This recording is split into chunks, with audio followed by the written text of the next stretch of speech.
How much vitamin D we should get is one of the most controversial areas in the field of nutrition.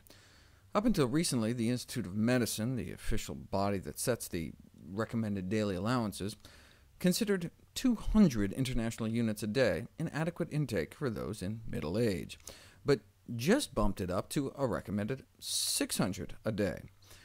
How did they come up with the original 200? Why did they go up to 600? And why are there some experts out there saying we should take thousands a day? It all started with this line, written more than a half-century ago.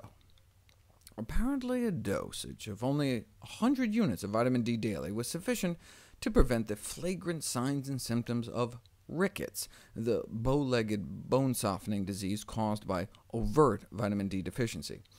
From a review last year, the fact that 100 units of vitamin D prevented overt signs of rickets led to the false security that ingesting twice this amount was more than adequate to satisfy the body's vitamin D requirement.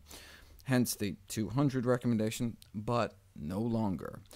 The Institute of Medicine decided to take a more scientific approach by basing their recommendations on a specific target blood level, which they calculated to be 20 nanograms per milliliter, which should prevent rickets in children and a similar bone-softening condition called osteomalacia in adults.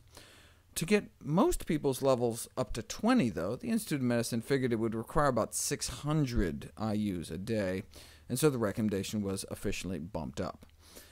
At the Institute of Medicine's new target of 20 in the blood, right now, 40% of Americans are vitamin D deficient.